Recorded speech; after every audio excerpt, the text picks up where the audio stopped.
Hey everybody, John Franklin Reviewer here, and I'm back doing a movie review, actually continuing my Puppet Master movies. So let's get started. Retro Puppet Master. This is the 7th movie, and this is actually about a young Toulin in Paris and how he actually gets the power of life for his puppets. Hey, so what is it that I actually liked about this film? Well, let's start with the characters. I definitely have to start off with young Toulin. I thought he did a really good job. He was very nice. He was respectful to everybody. Just, you know, he seemed like he was one of these characters that was just cool, calm, and collect throughout, and I really did like that about him. Then we got the love interest, Elsa, who just seems like she's very nice and sweet. Love her acting, completely believed everything about her. Then we're going to get to the villains, the mummies that actually go after Toulin. I liked them. I thought they were actually creepy to a point. I liked some of their powers that they actually had. I definitely, with everybody else, their acting, there was no bad actor I felt like in here. It went from decent to good, so that's always a great thing there. The setting in Paris I thought was really good. I like the costume design.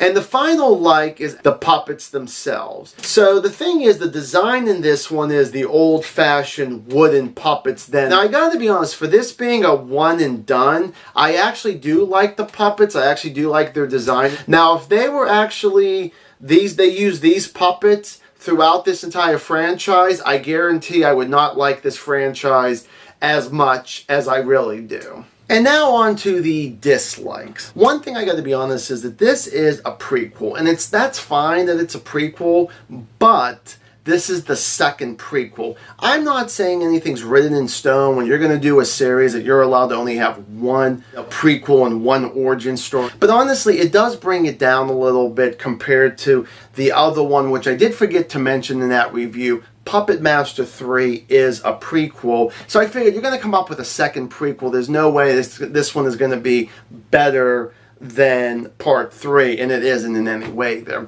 is that when I talked about how much I give the actors a lot of credit in this movie, there is a lot of script issues in this. Well, the first thing I got to talk about was the script definitely needed a lot of work. But the thing was that other than Toulin, character development, you definitely need to have that. You need to have a little bit more about the people, even the people around you, the people that may have a small part, like why are they there, how did they end up getting there, that kind of stuff.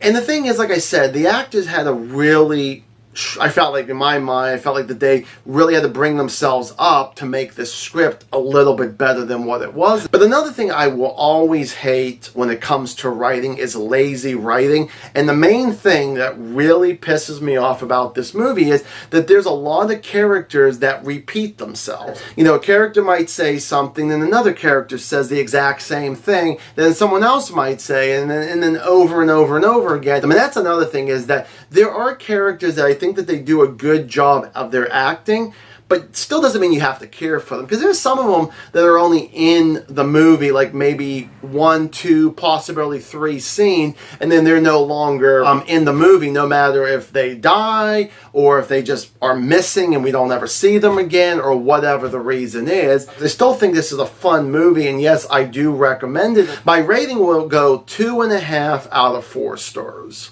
Now, Retro Puppet Master, if you have seen this movie, give me a comment down below. So thank you guys so much for watching this, and as always, stay awesome.